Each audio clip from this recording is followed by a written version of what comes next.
All right, I think we're live here. Welcome to Cannabis Marketing Live. I'm Jake Lidke, your host, and we are going to be talking about marketing strategies and techniques for cannabis brands, retailers, and delivery services. Today, we have Peter Kasper, the founder CEO of Terply.io. He is a quantitative professional. I'm giving you his bio here. I'm going to ask him what that means in a minute. And he has a fancy MBA as well. Peter, welcome to the show. I am going to ask you right off the bat, what is a quantitative professional? And then maybe you can explain how your education got you there. Yeah, absolutely. So I just like to say that I'm very quantitative in nature. My background's applied mathematics and finance. So I just love working with numbers. I love getting into the nitty gritty of spreadsheets, creating reporting, dashboards, everything else like that. And really, I found that my career has kind of naturally fit into ways where I can leverage data and leverage ways of applying mathematical techniques or whatever else it might be to solve problems. So that's really been kind of where the quantitative professional comes in. I like to hold that as part of my identity because it's such a core part of my passion and who I am. So if you're a quantitative professional, do you run into qualitative professionals? Is there an opposite of that, like parental, disgruntled? How does that work? I like to think so too. Yeah. There's, quantitative, qualitative all over the place. Sure. But yeah, I definitely like to think that I more reside in numbers than anything kind of associated with that as my bread and butter. That's great. So yeah, I was alluding to it a little bit, but you have you've gone through a few different cycles of education that have given you a background to apply those things where you're at now, and maybe you could just fill that in a little bit for everyone so they have context. Yeah, absolutely. So like I mentioned before, my background for undergrad was mathematics and finance. I worked as a financial analyst for several years, kind of also doing a lot of data analyst work for a bit, primarily FP&A for a global chemical supply company. About 3 years into that, realized that I was good at what I was doing, but wasn't really the most passionate about the underlying product, and kind of felt like there was a part of my personality that was missing here. So I took a good hard look at what was driving me, the kind of things that I wanted to apply myself towards. Always had a really deep passion for cannabis. As a consumer, as a student of the industry, it was always incredibly exciting for me. And one of those things where, when you're after hours or even at work and you kind of mention it and that person kind of leans in, is like, wait, what do you know about this? And kind of starts that whole conversation. I love that. And I found myself gravitating towards that. So as I then looked to my MBA to try to see what my next step was going to be after my analyst job, I really just kind of fell headfirst into the cannabis space. So I went to USD to get my MBA from the Marshall School of Business out there, and really had the opportunity to found and lead our first business to cannabis organization. So it was the first year that USC opened up its gates towards having cannabis education, programming, recruitment, all that kind of stuff. All the administration needed were some student leaders to step up and kind of create that programming. So right time at the right place. I was hungry and eager for it. So I stepped up, created the Marshall Cannabis Association, which I led as president during my 2 years there, and basically helped build up all the programming from scratch, and even helped lead some consulting groups with the CCIA and the NCIA on matters related to social equity and interstate commerce. I worked as a senior associate for a cannabis SPAC, and the whole time was kind of working on this passion project, which has now evolved into what is Terply today. So it kind of gave me a really roundabout education.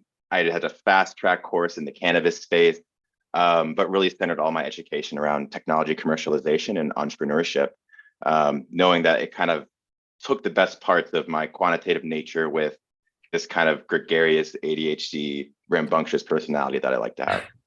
Perfect.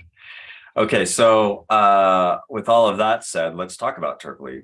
Can you describe? Let's just start with describing Terply in this sort of simplest possible description, and then we can dive into what it's doing today. Absolutely. So Terply is an AI bud tender. We provide effect-based recommendations to guide online shoppers to buy the right product using the science of cannabis, analyzing the full chemistry behind it, the cannabinoids and terpenes, running that against user reviews to then determine the best product based off of what consumers are looking for. So easy way to describe it is if you go to a retail website and you go to purchase cannabis as a shopper, we sit there like a little widget. So bottom right, bottom left-hand corner, Do you need help finding the right product? And we provide an interactive experience to then guide consumers taking this process of navigating hundreds of SKUs on retail shelves down to getting the best 3 recommendations in under 30 seconds. Under 30 seconds, that's pretty quick. So how do you do that in under 30 seconds? As you like, and we talked about this a little bit, but you're not using natural language processing, right? You're not trying to interpret. That's fraught with all kind of difficulty. You have more of is it a menu? How do you describe the user flow? Yeah, so really it's a super simple and interactive experience. So we took a lot of best practices from the e-commerce industry in that you can make a consumer feel matched to a product and they're twice as likely to convert on a particular sale or buying a product. And so for the user flow, they would go to the website, they'd see the widget and click on it and they'd get started and they fill out a really simple questionnaire. It's how do you want to feel? So what effects or sensations, what product types are you interested in, potency level that you're going for, and price range. And if you're a more advanced consumer, what actual chemistry you'd like to have predominant in your underlying products, looking at the terpene profiles and then preferencing those based off of the chemistry behind those underlying products themselves. And just with those 5 questions, we're able to run it across active inventory and sort that based off of the best recommendations for what they're looking for. Okay, so you are hooked into the e-commerce inventory system for retailers or delivery services that are using your platform today. So you can pull, something that's in stock or on the shelf and recommend it. And go. And you have this in market today. Yes, so we have it in market today. And one thing I forgot to mention, we pair it with a review rating system. So while we're providing recommendations, we also then solicit reviews for closing the feedback loop with the retailers, understanding how consumers are engaging with their product, how they think about them, how they like them. We then provide rewards to consumers, be that loyalty points, discounts, merch, whatever else it is, for giving that engagement and feedback. And then we can also personalize the consumer's experience with that information, taking their reviews and then improving their recommendations on an individual basis so that the recommendations get better and better the more they engage, the more they review. All that kind of stuff. Really, the ultimate goal is to have Terply be everybody's bud tender. Okay, so if Terply is going to be everybody's bud tender, how does that? How do you compare and contrast when people say, "Well, that's different than obviously a real person is going to be different than a piece of software. It's a different experience." Do you see that there's sort of competitive overlap in that service, or is it more that you're able to create an interface for people that maybe don't actually want to talk to a person, or what kind of user behavior do you see? Because I could see that there's definitely a group of people that are intimidated by the concept of talking to a bud tender, or really anyone that knows a lot about something that you don't know about, and cannabis especially has its own set of things going on around it. So I've spoken to people that are still on this kind of sidelines of the legal cannabis side, where they're afraid to go into a dispensary, they're afraid to ask questions. Have you captured any data points that show that, like, here's a friendly computer that will not be intimidating? Do you see anything like that? Yeah, so I want to make a quick point too, in that, like, I don't want us to be competitive with bud tenders by any measure or anything else. They are the heart and soul of this industry and a crucial component towards navigating consumers for the in-store experience. Right now, we're predominantly trying to operate where they just can't, which is in the online sphere. But even still, we want it to be a complement for what they're doing there. And the way I see it is that majority of bud tenders are educating their shoppers based off of their personal experience. It's what the LPs, what the brands are able to provide them for education that they then pass off to the consumer. And that's difficult, especially for smaller operators, especially for, the bud tenders trying all the products to recommend them. That's a lot of products to try, especially when you have hundreds of SKUs on shelves. So we want to kind of serve as a way to then close the gap for retail exposure. If bud tenders do, 80% of the products they sell, the 20% that they know, we want to help them with the other 80% for that in-store experience. But definitely playing on the fact that a lot of people just don't want to talk to another person. They want to have that seamless experience. They want to go in, get what they want, and get out. Not all of them want to chit chat the whole time. There might be stigma, especially if you look at different markets. that's what's extremely interesting too, is the sentiment across markets, because I think a lot of the newer consumers are hesitant to go into the retail stores and engage with the staff for whatever reason. So we've actually seen it be a really um, powerful tool for new consumers, seeing that it has helped improve basket size for new customers, especially first-time users, and they also return much faster as well. So that kind of balance lends the insight that we're really helping them get confident in navigating the cannabis shopper journey itself, and more trust in the process as we see them coming back more and more to that same store and using the tool again. All right. Well, let's dive into some of those. You meant I don't know the numbers. We haven't had this discussion yet, but it sounds like you have some quantitative insights that you might be able to share in how your platform or just the concept itself of having sort of a human to machine relationship to make recommendations, how that's impacting dispensaries or delivery services business in some way. Yeah, so what we've really seen at first, because we're very new to the scene, we just launched back in April, and part of that was like, we have this awesome idea, we have this cool technology that we've built, but the fact that we have this science-based rec system, that's not going to sell. It has to provide value to retailers, especially in such a constrained environment where cannabis is right now. So the initial data that we were pulling, that we were analyzing, that we're demonstrating is all around how we've really impacted the revenue and operational performance, primarily from basket size, from order value, retention especially, but also loyalty growth. We have some pretty powerful integrations with Alpine IQ. We're working on some with Spring Big and Happy Cabbage as well. But essentially able to then reward consumers for engaging with the tool, leaving reviews, but also serving as a way of like, hey, you just earned 20 loyalty points, not a member, sign up here. And we have a really easy catalyst to then route consumers, an easy funnel to build that audience segment, and it's proven to be a really powerful catalyst for that. So does that mean that if I am a signed up user or a customer, for example, and I come back and I come in, I answer some questions and I get a recommendation for, let's say, a specific need state, and I come back next week and I have a different need state and I start asking questions again. Are you tracking historical recommendations and what's actually happening based on those recommendations?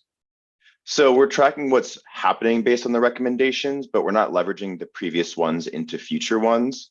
All of us are at Terply or cannabis consumers. We've been through that journey itself, and we know how difficult it can be to get that repeat experience or so. And the fact that what you buy isn't reflective of what you like. I've bought a lot of products that I will never buy again, but for someone who's analyzing it that way, they'll look at that as a positive engagement for it. But we are able to then track their reviews off of that, the feedback that they have, how they felt, what activities they enjoyed with it, their overall rating for this. And we use that to then improve our product and their experience. And on the reviews side, so that's kind of how are you following up with consumers sort of post-purchase? Because you can't necessarily review something until after you've tried it. Well, you shouldn't anyway, unless you're maybe a paid Amazon review show. But no, it's a fantastic question. So there's a lot of ways of capturing this, and we're still, I'd say, experimenting around with some ways and have some pretty cool features that we're rolling out here pretty soon. So right now we have just a lot of engagement on the actual product itself to indicate to consumers they have a review waiting for them based off of their order history or whatever else it might be. What we're about to roll out right now with Alpine IQ is being able to then message post-purchase 7 and 14 days later, hey, how did your experience go with this particular product? Leave a review and get X loyalty points, X% off your next purchase. Whatever else it is, takes them right back to the retailer's website where they're then on site, leaving a review back on their menu page, essentially engaging with the retail website again. So a lot of ways to kind of revisit them, re-engage them post-purchase just on the review front itself, both drive them back to the funnel, but also collect that feedback. Okay. And then on the sort of the real world application, you've got your system up and running in a bunch of retail locations right now. Have you been able to provide the most important question, I think, for all retailers right now, or really anyone in the cannabis industry at all, because we have all kinds of capital problems. Well, we have all kinds of problems everywhere, but No shortage. getting pretty immediate returns on effort, whether it's time or money, is at the top of everyone's list. So what kind of stats do you have on, okay, we put this system in place and we've been able to drive additional engagement, and actually let's start with the one layer up, which is, what are the KPIs or the key performance indicators that your system is directly impacting the most? And then what have you seen as an outcome? And feel free to use your good examples. Yeah, of course. So the easiest thing to point to is we just launched a case study a couple of months ago, back in October or so, with one of our larger clients, Sozo Life, based in Michigan. It's a 6-store operator out there, and over the span of the 2 months, the engagement was honestly really stellar. Our team was stoked about how things performed out there, nearly giving them a 10x return on their cost of Terply itself, and seeing a dramatic increase across order value, especially for new customers, around 42% increase in the order value for new customers.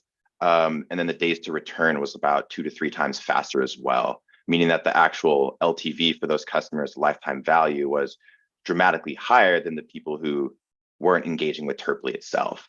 And we've seen these types of engagement, these metrics, around a lot of our other clients too.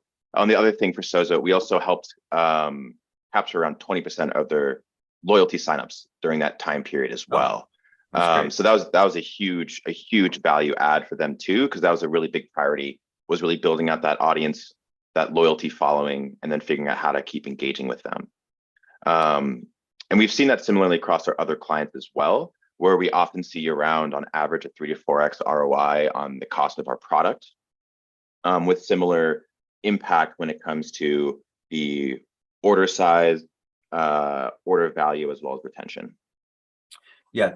So, and do you also see, because the first thing I kind of think of on this front is, we obviously we run hundreds of marketing campaigns for cannabis businesses any given month, and we see different levels of performance on the post-click experience, and it is largely driven by what is happening after the person clicks on an ad, and where people are sending them is wildly different, right? So if you have something like a sophisticated landing page that has a selling proposition, or any way to really engage with the consumer, we see a lot more success with a campaign like that versus someone dropping from an ad in when they're reading the news or something, and they click through and they go directly to, let's say, like a buy page for a product, right? Where there's maybe some reviews, maybe some description, but there's none of this sort of warm handshake of, I've taken you from one experience to another experience. Let me try to talk to you. I would think that, and one of the things we measure is bounce rate, right? So like if someone clicks on an ad, they go to the place where you've sent them. How long do they stay there, or do they leave immediately? And then yes, what do they buy? Do they sign up for stuff? But the place where we see them, the biggest ROI improvement is in that very first interaction after post-click, right? Which is, how are you going to greet this person? And it's not practical for a dispensary to have, obviously, a bud tender sitting there trying to say hi to the potentially hundreds of people that are going to come to their website in a given day. But a machine is scalable. And have you seen direct correlation with time on site or bounce rate changing when you're taking someone to an experience where you have like a, hey, do you say Terply? What do you say actually to the pop-up? What's the actual? It's called Terply. Okay. However, for a lot of our white label clients, Knox being another one that we work really closely with, that we'll be publishing a case study with sometime in Q1 or Q2 of next year, but they call theirs the Knox bot, that they've branded themselves. We have another client in Nevada that's calling it Zippy. So there's a lot of ways that they can engage with it. All of the ways that we're also really excited to start testing, analyzing, and tracking to see how it compares on an engagement front. We're unfortunately a little bit too early to start seeing how that compares, like from a white labeling perspective. So definitely something interesting to check in on us about in about three or 4 months or so. But definitely you see a lot of the comparison of how someone hits a normal landing page versus, all right, they see Terply right in the very, landing page when they first jump to the website and then go through the flow to get to a product. We see a lot better engagement when it goes from landing page to product through Terply than we do through just naturally them navigating the website itself to then get to that product page. Yeah, that's another thing that happens. And, this conversation is largely framed around e-commerce, right? So we're talking about online behavior versus people coming in, walking in off the street. But for online behavior, because of the just huge amounts of restrictions that exist, there's things that cannabis companies have to do that other businesses do not have to do that create a whole bunch of friction points in a normal e-commerce experience. Age gating is one, but that's acceptable. I mean, if you're selling alcohol or whatever, it's the same thing. Age gate, you get through that. But then it's like, okay, we're running a campaign. I'm just kind of coming from our perspective where we're pushing, customers to a dispensary, for example. We then have to get through some complicated hoops, right? Like one is, okay, where is your store? Yeah. Right. So we have some of our customers have 100 locations across many states. Now we can control a little bit of that by like specific click-throughs coming from a campaign, like this one's in Chicago, that one's in Florida. But once they get there, now we have to figure out what they want, where to go. And frequently many people's pages have been made in a way that is trying to get around some of the issues that you run into with people like Google, for example, right? So now you've added additional friction. So I can see the consumers kind of come into an experience already lost in some cases when they land. Oh my gosh, yes. I mean, it's kind of ridiculous. Like, quite transparently, we've seen it be the worst in Canada. So Alberta, we were exploring one particular prospect out there where almost overnight their online sales got slashed in half because Alberta came out with marketing laws that said you can't have pictures of cannabis online, you can't have THC percentages or anything else like that. And it just made the entire online shopping experience dull. Like there's no way to navigate it. And essentially, like the way that my co-founder and I like to talk about it, is we kind of see these as being like over glorified inventory listings, but everything is like made up pretty much, where like strain names can be renamed, the genetics can be white labeled for a particular brand, the chemistry even itself can always be changing behind the product. So there's so much uncertainty there, especially with the Indica Sativa hybrid conversation, which is a whole other rabbit hole we can go down for another time. But it all kind of feeds into the feeling of being lost that the consumer had. And that was what got me hooked on this idea for Terply to begin with, was just how difficult it was to find cannabis, especially online, what I was looking for.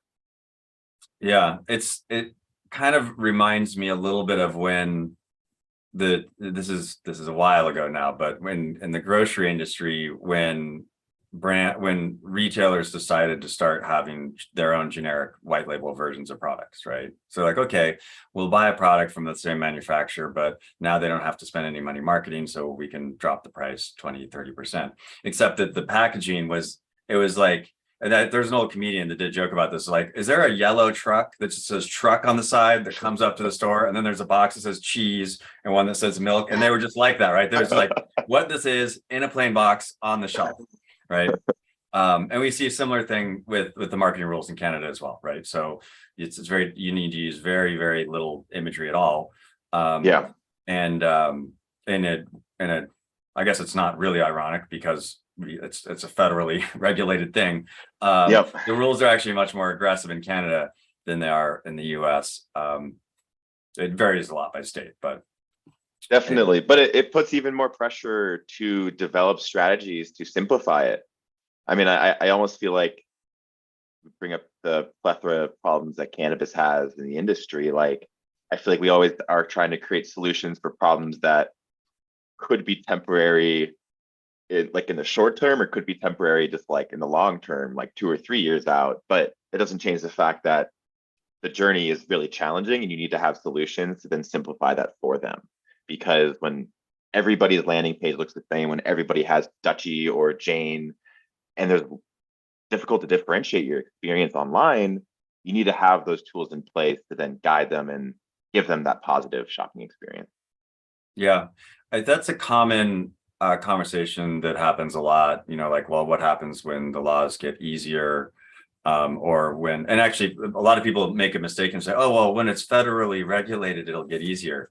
Well, Oh yeah. additional regulation is not necessarily going to make it easier. What you want is for it to be not actually regulated by the federal government.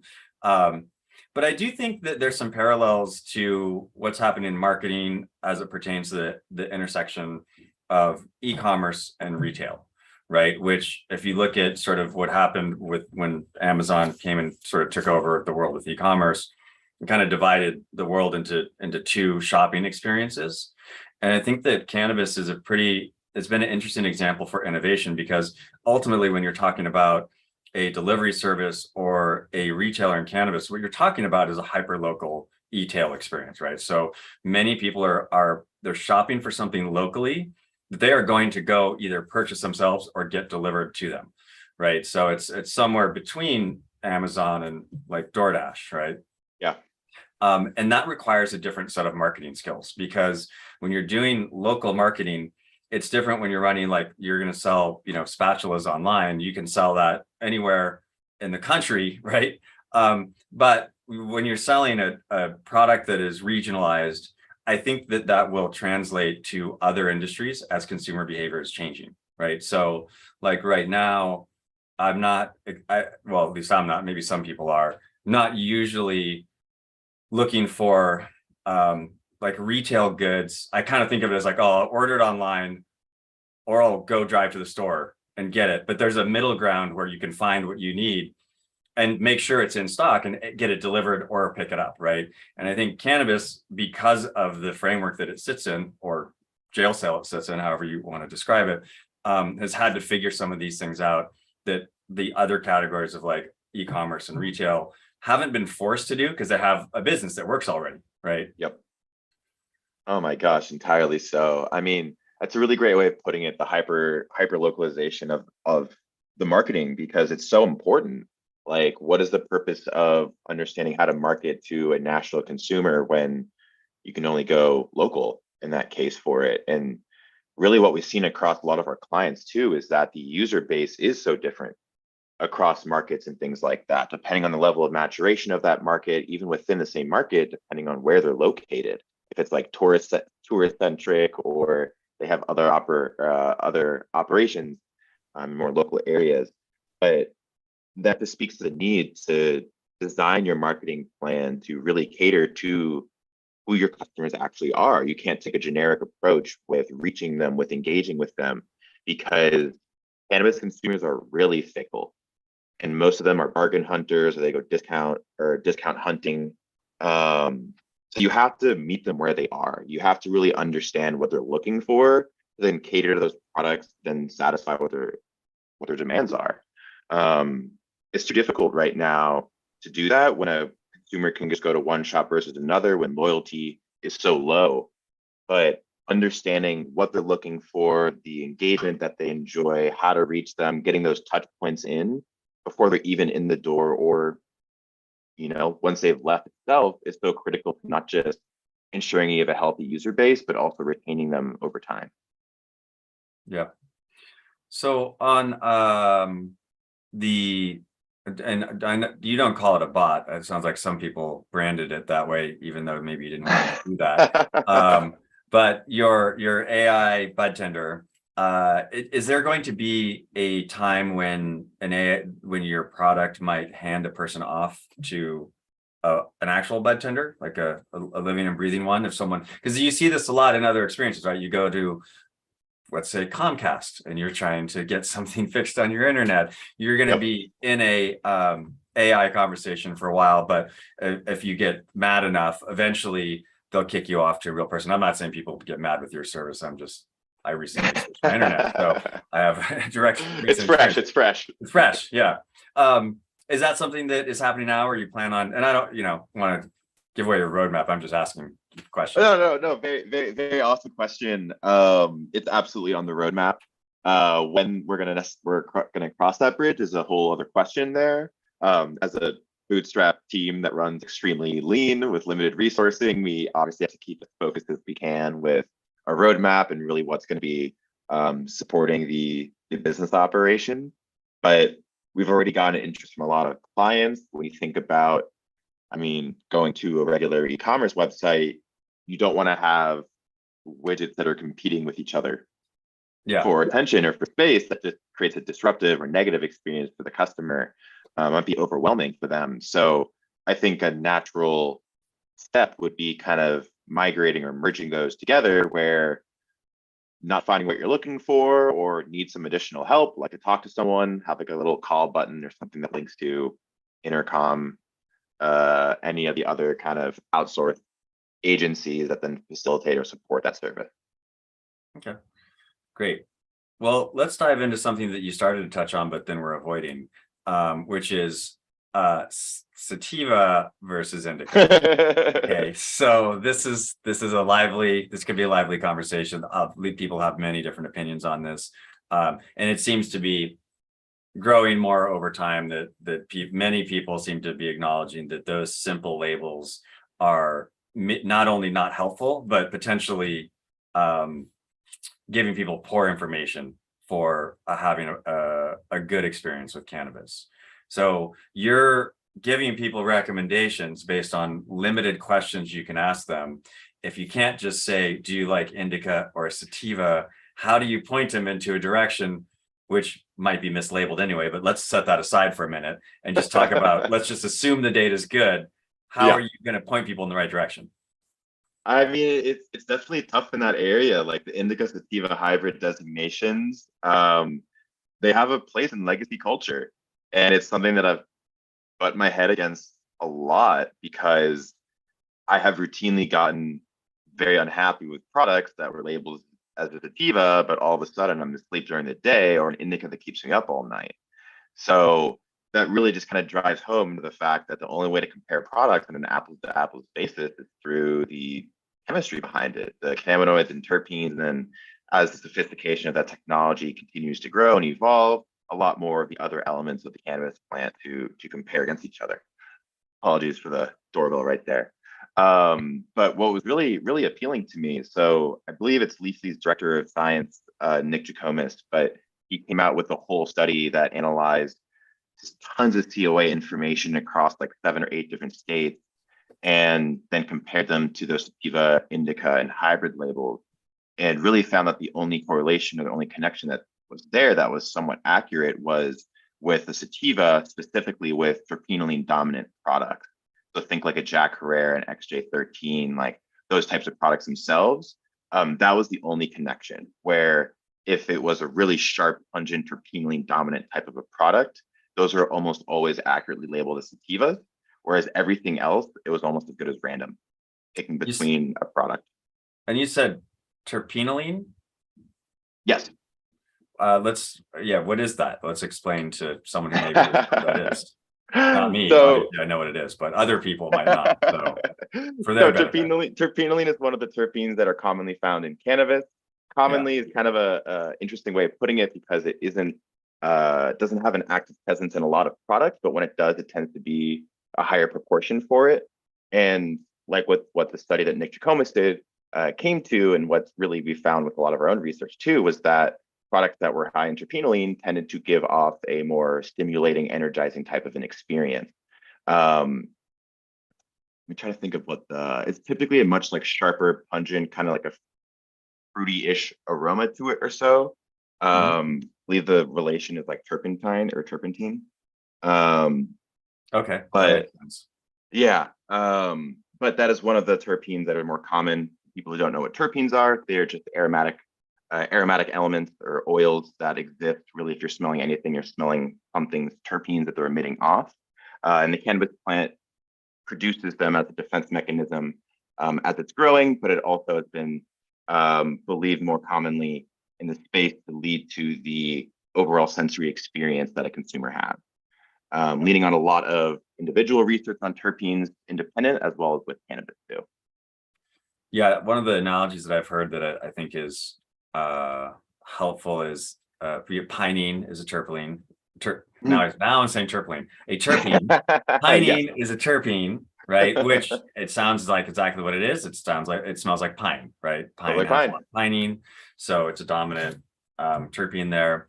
And there are they have small parks in urban parts of Japan that are just pine tree forests, right? And they're designed so that you can leave the office, go sit in the pine tree forest, and get a sense of calm and peacefulness, right? Mhm. So there's a correlation with the human brain and certain sense and olfactory experiences that can, change your perception of how you're feeling. So Absolutely. pinene is one, limonene, lemon, whatever it is. However it's pronounced. Yeah, however that's pronounced, is lemon, right? You put lemon in things and it has like an uplifting type of scent to it. So you're looking at what are the sort of terpene profiles that may have a psychological effect, but then you have the actual cannabinoids as well, right? Yes. There's lots of them. There's obviously Oh yeah. THC, the various numbers of that, CBD, CBG, CBN, THCV. It's such a complicated set of dimensions to deal with. I'll circle back to like, how are you getting people through a very complicated conversation with just a few steps? And I imagine like even being broadly accurate is going to be great. But maybe you could talk a little bit about that without, giving away any of your secret sauce. Yeah, no, absolutely. And it's the heart and soul of our recommendation system itself. And the way that this all kind of started as a reference point too is the first time I learned about a COA, that's a certificate of analysis, which is the piece of lab testing required for a product to be sold in the legal market. But the first time that I had someone walk me through a COA, it was actually Kristen Yoder. You're familiar with who that is. It's like a terpene workshop of hers 2 or 3 years ago. And my mind was just blown. It felt like I was given a roadmap to my high. It was just written in a language I didn't understand quite yet. But I saw a whole bunch of variables, full profiles of cannabinoids, full profiles of terpenes. And I'm like, all that we need to do, or all that I need to do, is collect enough of this data, collect enough user reviews as it relates to these products. And then the applications just felt limitless in that regard for it. And so all this stuff from the consumer experience to address your question happens on the back end. The consumer doesn't engage with this at all unless they're going through that interactive process. But because we've aggregated all these data points on cannabis across the chemistry, user reviews, and everything else, it allows us to then append all this information to their active inventory and then rank sort that depending on the criteria that a consumer has requested or is looking for in a product itself. And then when they start leaving reviews on that itself, we're able to then flip it over to then personalize their experience by understanding how the review related to the chemistry and then going through a similar process of rank sorting the menu. Yeah, so in your data set, you must have a cohort, a group of people that were new customers, meaning that they hadn't necessarily purchased before. And so now you're dealing with someone that is at least new to that store, but maybe potentially new to cannabis entirely, or new to it in the legal sense of it, right? Where you actually have a product selection more than just like whatever the guy has, right? So now you have your product selection. And I heard you mention that you've seen an increase or decrease in the amount of time to reorder. Mhm. Are you able to correlate and tell a story about, look, for someone that's looking for a product, we were able to give them a superior experience so that they became a more frequent consumer more quickly, right? Versus someone that goes into a shop and buys like 100 milligram edible and eats it, and then has a terrible experience and then doesn't want to deal with cannabis for years. Have you gathered enough data yet to say, like, we found some new people, we held their hand through the experience, and we took them from Canna Curious to Canna Sewer? Unfortunately, at this point, we have not collected enough information on that, but those are the exact insights that we are excited to dive into and collect. At this point right now, it's kind of been the burden of choice of like, we want to collect everything, knowing that there's all these future product opportunities, data lines that we could be monetizing or creating to add value to our current clients. But we've had to be so razor sharp focused just on how we can demonstrate full attribution, full ROI for the cost of our product and really the value that we bring.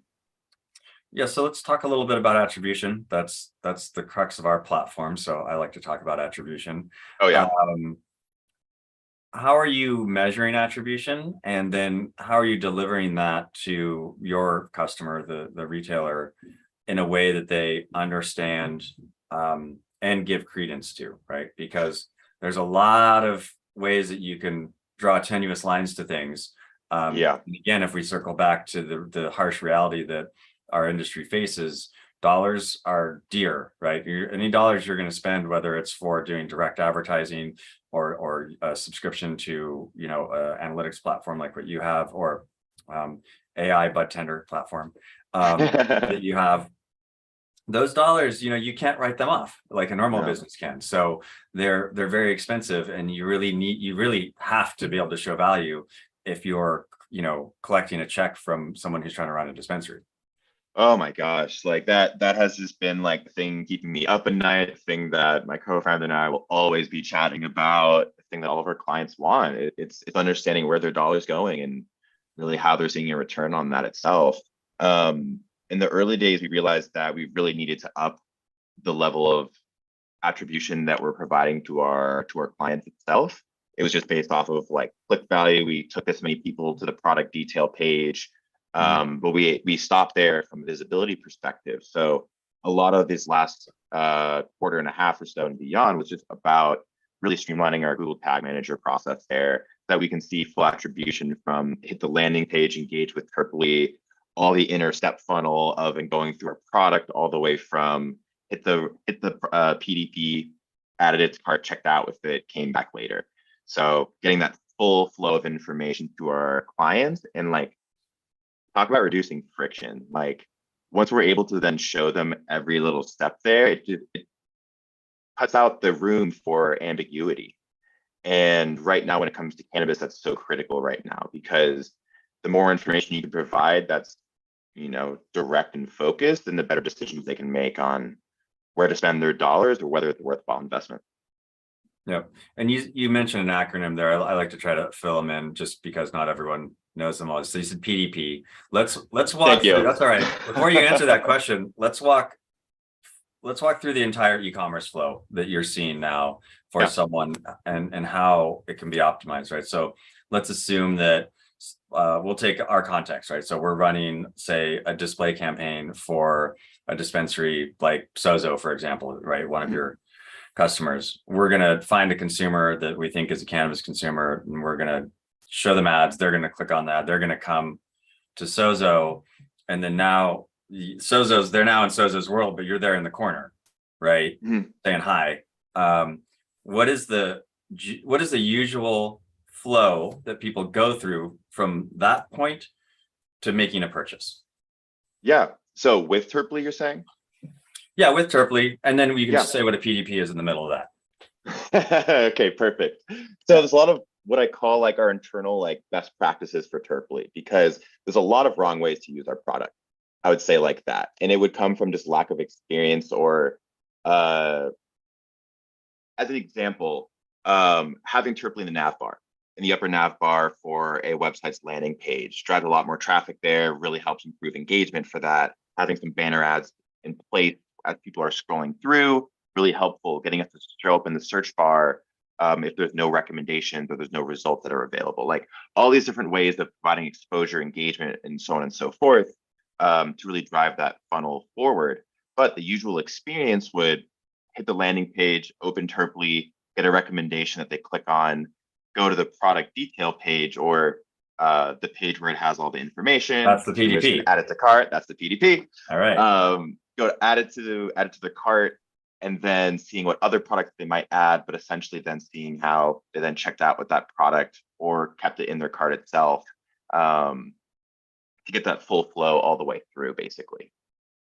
Yeah, and again, the idea that you're helping the e-commerce experience, right? Which is helping people. And I keep using this analogy, but it is kind of like holding their hand through a process. Like, hey, come over here, look at this. Here's what you might be interested in, and here's how to purchase it. Absolutely. I mean, I feel like when you have any kind of complex underlying product here, you need to have some kind of a hand-holding process or a tool to navigate it, because I'm fine finding a product for myself on a website, but I am the vast minority of people who are shopping for cannabis online or just in general too. So for people who don't understand or have that intimate of an understanding, those tools are critical to ensuring they have a positive experience. Yeah, that's great. So I will say I'm going to open up. If anyone that's watching, there is a there's a little Q&A box here. If you have any questions, feel free to ask them of Peter. If not, I will keep grilling him on AI and other things. Actually, I did have another question, which I'm pretty sure that we don't have an answer for yet because the data is not available. Some people are trying to solve this, but in addition to the intersection between cannabinoids and terpenes is the actual individual's genetic makeup and or other psychological things that may have happened to them in their life, right? So everyone, or not everyone, I would say most people are aware that the same strain of cannabis affects people in different ways, right? Which we're not in like, give me your 23andMe data, I'll do a DNA. I know some of those things exist yet, but those dots have not been connected. So is the best that you can do is to try to give people some kind of survey question and ask them like, do you like, Jack Herrera or something along those lines to get them pointed in the right direction? Or well, what's super tricky with that is that just leaning on the surface level strain description can vary so dramatically. Like Jack Herrera is known for being extremely terpenoline dominant. That's what it's most known for, or at least it gives it that classic Jack Herrera smell. But I've had a lot of Jack Herreras that were not high in terpenoline, and they produce different effects for me, essentially. So hinging upon just that kind of a surface level question, unfortunately, isn't enough to then provide that level of insight or that connectivity across people. It would have to be on that apples to apples basis on the chemistry level to really understand that itself. And you are correct, we're unfortunately a little bit too early to start seeing a lot of those insights, but that is the purpose of Terpene, why we exist, really to collect all that data to see what we can really do with it, given the uniqueness of it, as well as the value it can provide to the market. Great. We've got a question here from our friend anonymous attendee. The question is, what do you think the biggest opportunity is in the e-commerce space for cannabis? And since it's the end of the year, we can start making predictions too, right? Like December, that's like, what's going on in 2023? Top 3 predictions. I did not come prepared with any, so let's just stick to this question for now, which is, what do you think the biggest opportunities are for e-commerce? And I'll also start with a piece of information. We see primarily what we're doing at Mediajel is helping people drive e-commerce sales or driving customers to them so they can make e-commerce sales. And so we see the information. There's a healthy amount of drop off in between someone, clicking through an ad, getting to a dispensary experience. And I think that's where I think about the opportunity is, okay, people are interested, they're coming there, but the e-commerce experience is not optimized. Obviously, that's what you're trying to solve, but maybe where do you see opportunities for Terpely? And then where do you see opportunities for the market as a whole to make the e-commerce experience more smooth for consumers? Yeah, I really think a big opportunity for us is trying to then kind of focus down on really optimizing the recommendation aspect for things. And like, I think a big problem that cannabis has faced is that everyone wants everything in one. They want a full seed-to-sale ERP system that also runs e-com marketplaces, that also provides, X, Y, and Z. Like everyone tries to do it all, and that tends to spread people thin. It tends to dilute any of the core value or the core problem that people are solving for here. And I think that's a big challenge in this space, but it also breeds opportunity for specialization. So you look at the typical e-commerce landscape where you have like a Yotpo or who's doing a lot of the reviews, like a Power Reviews as well, or like Dynamic Yield who's doing recommendations, but that's like all they do. Is they're essentially all about just optimizing that one part of the consumer experience. And I think bringing those best practices in will continue to be a trend. And I think that you see like one of our partners called Rank Really High, for example, and they've essentially modeled all of they do native websites via what is it? Jane Roots and Dutch. Okay. So they have essentially modeled all their stuff after Walmart and Target and Best Buy, all these mega corporations that have streamlined, you could argue, solidified as best practices what e-commerce would look like there. And I think as these are becoming more rigid, especially in comparison to a lot of the technology that's been around for a while, think Dutchy, Jane, whoever, who are trying to, continue innovating, but they still have their core solution from, a few years back. I think having people who are bringing in those best practices who can help to optimize that experience is such a big opportunity set. Another thing too that I heard from a retailer in Canada last week was just, it honestly kind of blew my mind how they were thinking about it. Cause I'm like, this makes sense for our market right now. But this one guy was talking about building this whole like feed to sale ERP system that was like 9 products in one, but essentially provided like 5 revenue streams back to the retailer.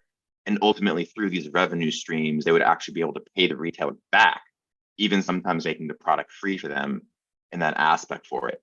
But I think a big opportunity set is how can you leverage other parts of the supply chain to continue monetizing your product to either add value and provide a cheaper one for retailers, for example, in exchange for that other revenue stream, or even split some of the revenue with the retailer if like you go an advertising model and then coordinate between the LPs, so or brands. I think those are some pretty big steps right there. Yeah, and when you say LP, you're talking about a licensed producer in Canada, which we would you. call Yes. a manufacturer here. Thank you. So, okay, I have a couple thoughts on that. I'll get to some of these other questions here in a second, but just on the sort of biggest opportunities in cannabis, and again, cannabis is a subset of the world at large, and there's some things that are happening there. You mentioned Walmart. Walmart has done an exceptional job of becoming, a very powerful e-commerce platform, but more specifically a retail media exchange. And so when I talk about a retail media exchange, in the world of digital advertising, you would traditionally have a publisher and you'd have an advertiser, and then they would connect through potentially many intermediaries in between. I want to run an ad, and this ad shows up. Now, the concept is that because people are spending a lot of time in e-commerce experiences, Amazon being the best example. I mean, people just spend time there hanging out, looking at stuff, or they get driven there by affiliates or influence or whatever it is. But that means that there's a tension there, right?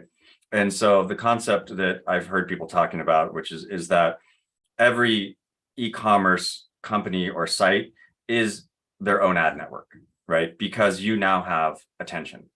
And if you draw correlations to the traditional CPG industry or even the grocery industry, when you go into a grocery store and you look at the end caps that are there, right? Those are paid for, right? But they're paid for by the brands, right? The brand is paying to be on the end cap, and they're paying the retailer. And that there may be some interconnections in between pricing and other things, but what is happening is they're buying advertising space effectively. And the same thing is happening in e-commerce relatively quickly with the larger players like Walmart and Amazon. Obviously, they are their own ad networks, but the same thing can exist for a cannabis retailer's menu, right? So you've got people shopping there. You have the ability to monetize that inventory in a number of different ways. And I haven't seen this happen yet, but it will at some point when you start seeing ads for non-cannabis products inside of a cannabis menu, right? Yeah. And we can come up with like some real easy go-to ones. I always use Taco Bell as an example, and it's kind of trite, but like totally buy some tacos right now. Like just put that underneath the Jack Herrera, product page. You'll see that coming.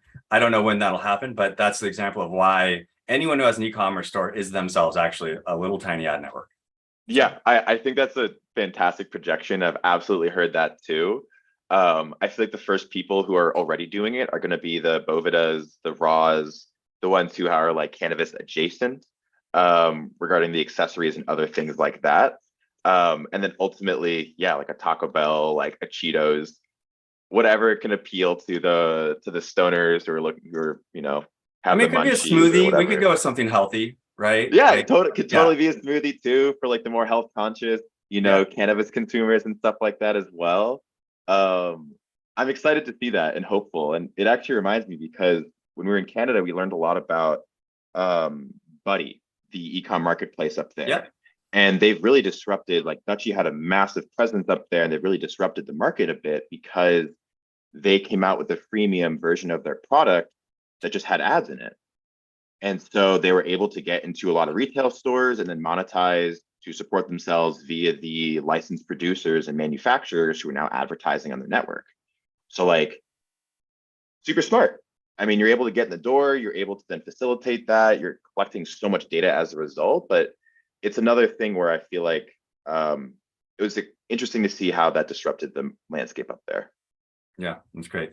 We've got a few minutes left. I'm going to try to get through some of these other questions. One is, will Terply ever recommend edibles? Fantastic question. And yes, so our plan is to start doing that. Edibles have been so tricky because of the testing landscape for that. So one of the reasons why, to kind of put it simply, is that to test the products themselves, they're very specific ones that break down the material to then isolate the cannabinoids and terpenes itself.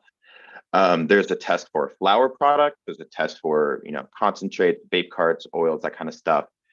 Because there's so many form factors for edibles, you could have edible Funyuns, you could have edible chocolates, you could have edible gummies.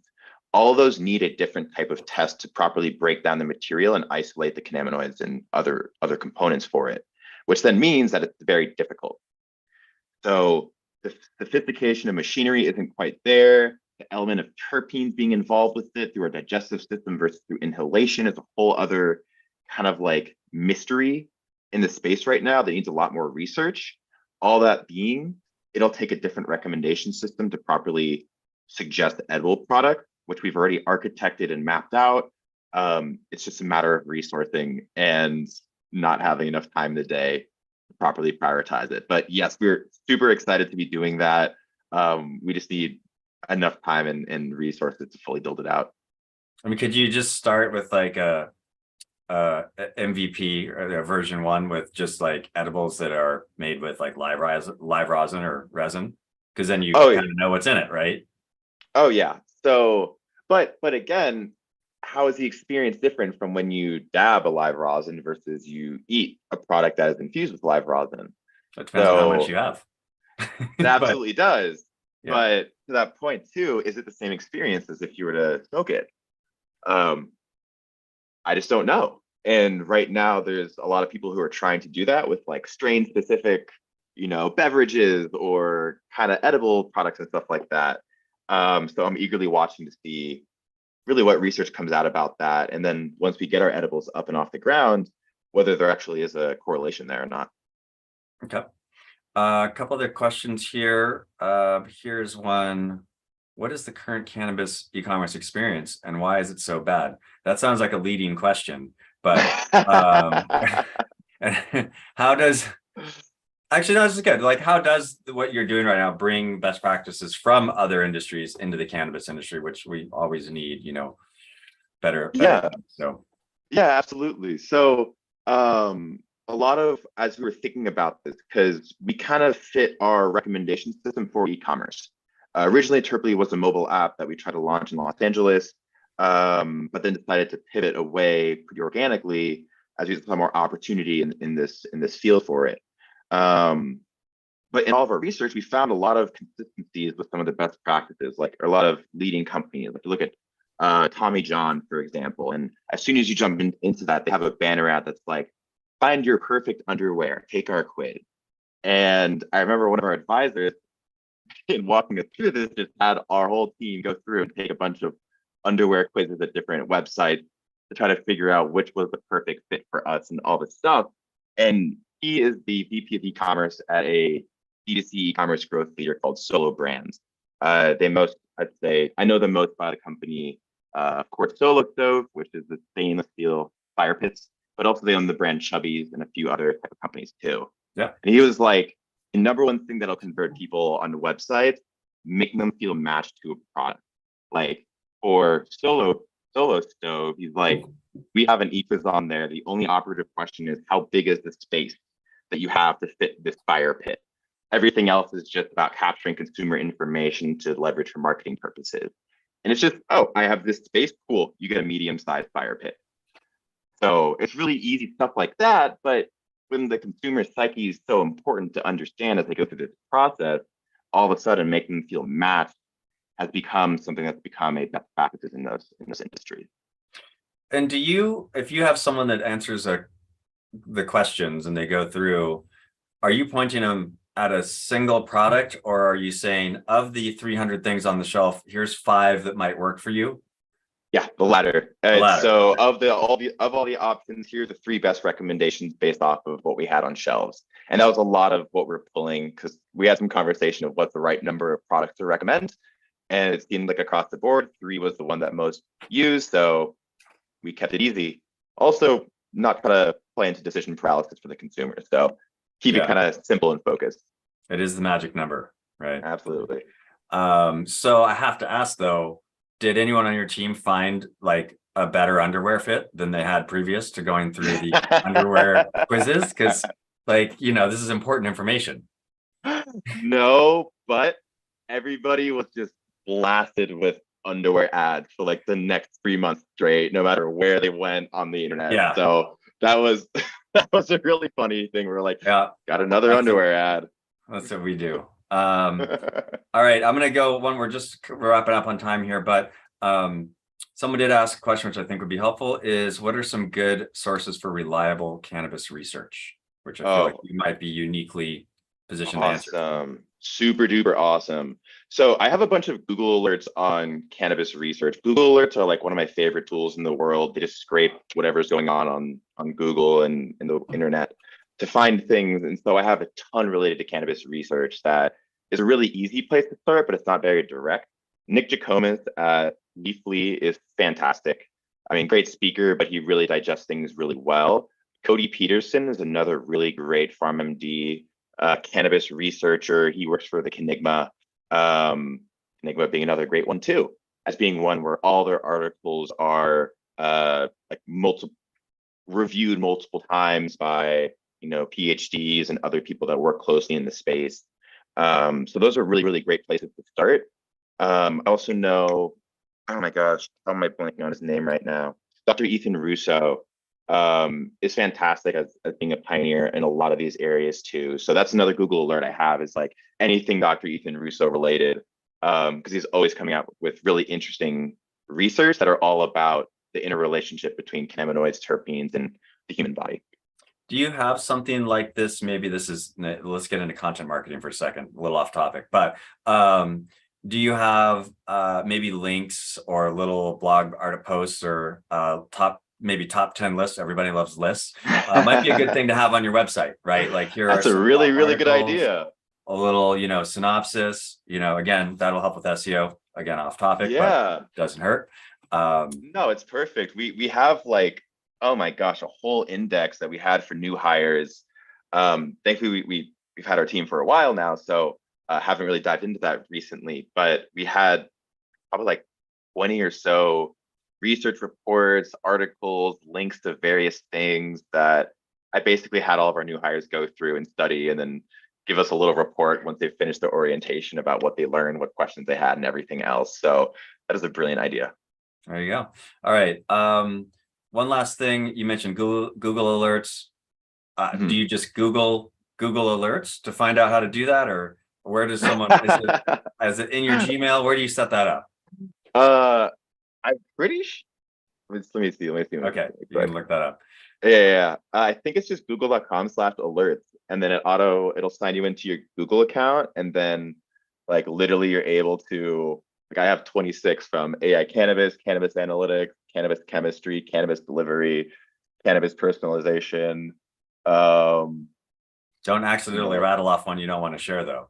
Oh no, I'm being selective here. Don't worry. Okay, yeah. That didn't sound like 26, but we're up on the hour here. I want to be mindful of everyone's time.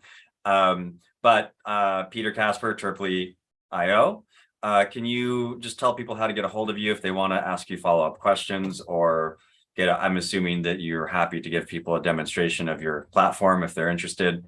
Oh, absolutely. Would be more than happy to do that. So to get to our website, it's just terply.io. Terply is spelled Terpli.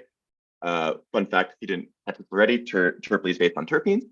But so terply.io, there's a whole book a demo link right there, big old green button. And then to reach out to me personally, Peter Kasper at terply.io. I am happy to connect with people. This is my favorite thing to talk about. And always looking to connect with others who might be interested in leveraging the tool or just talking shop and want to learn more. Okay, great. Well, we are, as we mentioned earlier, this is our last Cannabis Marketing Live of 2022. Our next one will be January 5th next year. It's always fun to play with the end of see you next year. But I did allude to this. Let's I'll put you on the spot. You can pass if you don't want to, but what's one prediction that for 2023 that you have? Generalized, Terply related, industry related. Yeah, so let's go with industry related, cannabis industry related, and you could even maybe focus on e-commerce. I guess that's kind of what we're supposed to be talking about. So, gosh, this I'm gonna pass because my head's just kind of going to some grim place right now. Fair enough. Okay, we'll go with another one. We'll just take a simple true false poll, which we'll probably find out. I mean, this is just weeks away.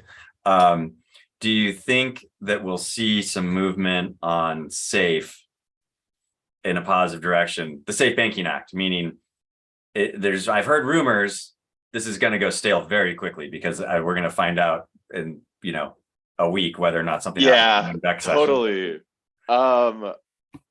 I was gonna say true, and then my girlfriend came up to me this morning and was like, "Did you see what Mitch McConnell said this morning on the news?" And I was like, "Oh shit." Yeah. I don't know if it's gonna look good anymore. We definitely need it. Like, we do. Dear God, we definitely need it. To end on a high note, no pun intended. I'm gonna go ahead and say true. You're gonna say true? All right. I'm gonna go ahead and say I'll true. give it positive vibes as well, and say that we will get some banking relief for the industry. But in the sort of entrepreneurial / decided to work in the cannabis industry, I think it's a requirement to have an unhealthy level of optimism. So we'll just tends to run with the culture. Yeah. Sounds perfect. Thank you, Peter, for your time. I learned a few things. Terpylene was fun to learn about, as well as others.